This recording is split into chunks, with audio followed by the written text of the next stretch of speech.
Good evening all of you. Good evening. आज हम पढ़ेंगे फंडामेंटल ऑफ नर्सिंग के MCQ, exam based fundamental of nursing. और ये क्वेश्चन सभी नर्सिंग परीक्षाओं के लिए अति महत्वपूर्ण होंगे। AIIMS nursing, nursing officer, staff nurse, SSC, ANM, GNM, SGPGI, KGM Lucknow,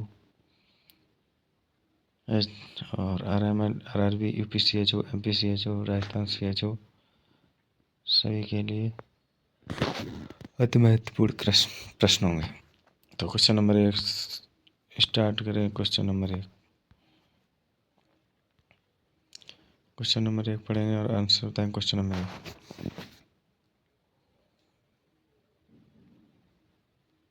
while taking temperature from rectal root in children, thermometer should be inserted about। बच्चों में रेक्टल रूट से तापमान लेते समय थर्मामीटर लगाना चाहिए। A 2 inch, B 1.5 inch, C 0.5 inch, D 1 inch. बच्चों में रेक्टल रूट से तापमान लेते समय थर्मामीटर कितने इंच लगाना चाहिए? तो इसका राइट आंसर सही होगा D 1 इंच। नेक्स्ट, नोट पढ़ेंगे। नोट में क्या दिया? Note, while taking temperature from rectal root, thermometer should be inserted about into infant। 0.5 inch से या 1.25 सेंटीमीटर, यानी चिल्ड्रन में जो 1 इंच या 2.5 सेंटीमीटर, 1 इंच बराबर होता है 2.5 सेंटीमीटर, और एडल्ट में 1.5 इंच से 3.8 सेंटीमीटर। एडल्ट में 1.5 इंच और चिल्ड्रन में 1 इंच इंसर्ट किया जाता है थर्मामीटर को रेक्टल रूट के द्वारा। Next, question number 2, which of the following metals is in liquid state at room temperature। निम्नलिखित में से कौन सी धातु कमरे के तापमान पर तरल अवस्था में है? A sodium, B coal, C mercury, D sulphur.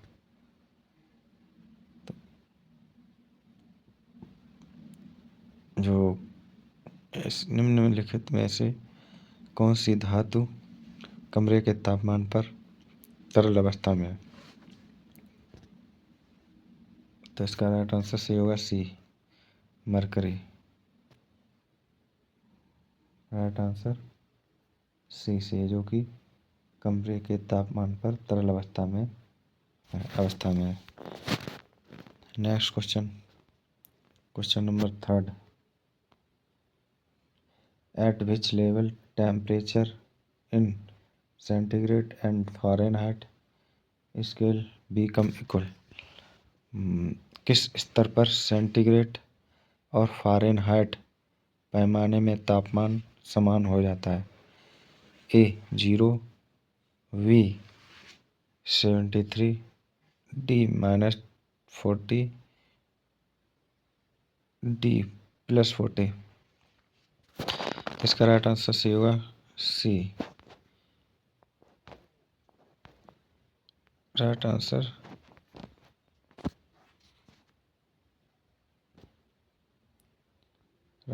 C सही है। C -40 डिग्री पर जो टेम्परेचर है वो फ़ारेनहाइट और सेंटीग्रेड इक्वल हो जाते हैं, फ़ारेनहाइट में और सेंटीग्रेड में। राइट आंसर C सही है। Next, question number 4, What should we use to clean a thermometer? Thermometer को साफ करने के लिए क्या प्रयोग करना चाहिए? A. Oil water, B. Tap water, C. Boiled water, D. Chilled water. तो इसका राइट आंसर सही होगा B. Tap water. Right answer B सही है। टैप वाटर जो है थर्मामीटर को साफ करने के लिए प्रयोग किया जाता है। राइट आंसर बी सही है। Next question number 5।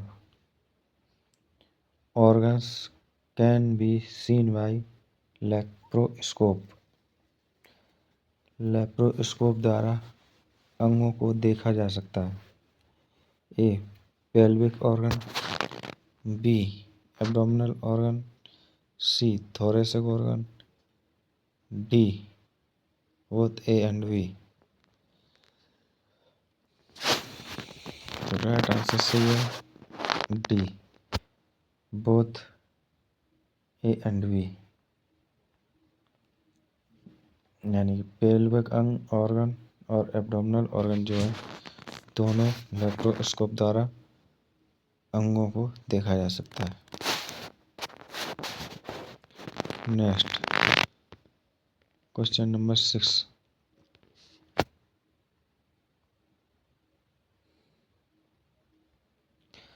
The cardinal sign of the body include the following except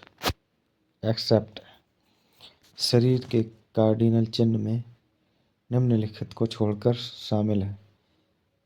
A. Heart beat, B. Temperature, C. Blood glucose level, D. Blood pressure level. शरीर के कार्डिनल चिन्ह में निम्नलिखित को छोड़कर शामिल है। तो राइट आंसर होगा सही C. Blood glucose level. Blood glucose level को छोड़कर बाद बाकी सब हार्ट बीट, टेम्परेचर और ब्लड प्रेशर लेवल ये जो है कार्डिनल साइन है। शरीर के कार्डिनल साइन के अंतर्गत आते हैं। नेक्स्ट नोट क्या दिया? नोट कार्डिनल साइन या primary vital sign, pulse, respiration, BP, temperature ये वाइटल साइन है। वाइटल ऑर्गन कौन कौन से? Heart and lungs. Vital organs heart and lungs है। Next question number 7। निम्नलिखित में से किसे घुटने की छाती की स्थिति के रूप में भी जाना जाता है? तो which of the following is also known as knee chest position? A. Supine position, B. Cardiac, C. Genu pectoral, D. Lithotomy. Right answer सही होगा इसका सी. Genu pectoral.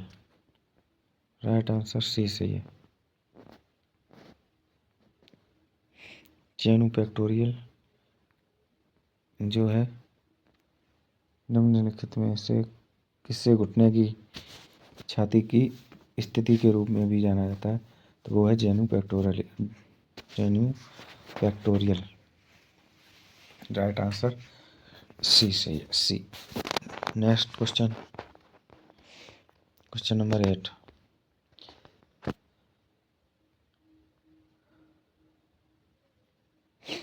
एबीजी विश्लेषण के दौरान रक्त एकत्रित किया जाता है। During ABG analysis blood is collected from A artery, B vein, C capillary, D it can be taken from any site। तो राइट आंसर सही होगा ए आर्टरी। राइट आंसर ए सही है। आर्टरी से ब्लड को एकत्रित किया जाता है एबीजी एनालिसिस करने के लिए। Next question number 9।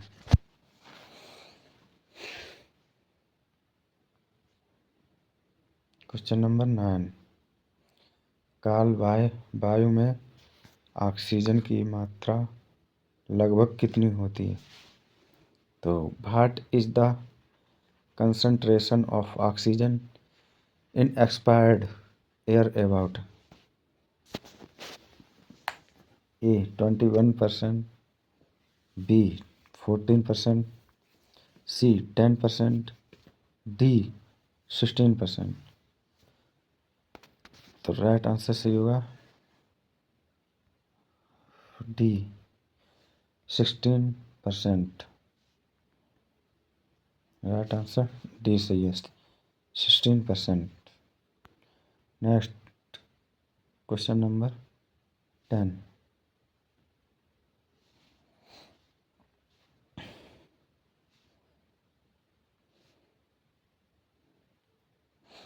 योनि की दीवार के माध्यम से सोडी अंगों के दृश्य के रूप में क्या जाना जाता है? What is known as visualization of the pelvic organ through the vaginal wall? A. Cystoscopy, B. Sigmoidoscopy, C. Coldoscopy, D. Hysterectomy। तो इसका राइट आंसर सही होगा सी कोल्डोस्कोपी। राइट आंसर सी सही है सी। योनि की दीवार के माध्यम से सोडी अंगों के दृश्य के रूप में क्या जाना जाता है? तो वो है कोल्डोस्कोपी। राइट आंसर सी सही है। नेक्स्ट क्वेश्चन नंबर 11, कीलोसिस का मुख्य कारण क्या है? What is the main cause of cheilosis? Main causes of cheilosis. A deficiency of vitamin A, B deficiency of vitamin B1, C deficiency of vitamin B2, D deficiency of vitamin B3। तो right answer सही होगा C deficiency of vitamin B2। Cheilosis का जो मुख्य कारण है वो है विटामिन B2 की कमी या डिफिशियंसी। डिफिशियंसी का मतलब होता है कमी। नेक्स्ट क्वेश्चन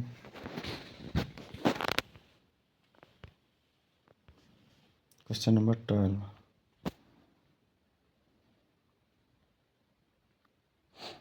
सुजाक के रोग से पैदा होने वाले बच्चे के विकसित होने का खतरा होता है। The baby born by a patient of gonorrhea is at risk of developing A. typhoid, B. rhinitis, C. tuberculosis, D. blindness। तो राइट आंसर सही होगा इसका डी ब्लाइंडनेस। जो सुजाक का रोगी है, सुजाक के रोगी से पैदा होने वाले बच्चे के में ब्लाइंडनेस का खतरा होता है। Next question, note the baby born by a patient of gonorrhea is at risk of developing eye infection, यानी कि आई इन्फेक्शन होने का या डेवलप होने का खतरा रहता है। दैट में लीड टू, ये जो कि लीड करता है ये किसको, ब्लाइंडनेस को। तो नेक्स्ट क्वेश्चन नंबर 13, यानी कि 13 नंबर क्वेश्चन नंबर। डिस्पीनिया को इस प्रकार परिभाषित किया गया है। Dyspnoea is defined as cyanosis, A cyanosis, B absence of breathing, D difficult respiration, C difficult respiration, D pallor. तो राइट आंसर होगा सी सही। राइट आंसर सी सही, सी डिफिकल्ट रेस्पिरेशन। डिस्पीनिया को डिस्कवर किया गया है या परिभाषित किया गया है, डिफाइंड किया गया है डिफिकल्ट रेस्पिरेशन। तो आज के लिए इतना ही, और कल नेक्स्ट वीडियो में फिर आएंगे ये क्वेश्चन कराएंगे फंडामेंटल के। तो और अभी तक आपने हमारे यूट्यूब चैनल को सब्सक्राइब नहीं किया है तो सब्सक्राइब कर लीजिए, और साथ में बेल आइकन वाली घंटी को प्रेस कर लीजिए, जिससे कि सबसे वीडियो का नोटिफिकेशन सबसे पहले आपके पास पहुंचे। और आज के लिए इतना ही। Thank you. जय हिंद, जय भारत। कल फिर नेक्स्ट वीडियो में मिलेंगे, तब तक के लिए नमस्कार।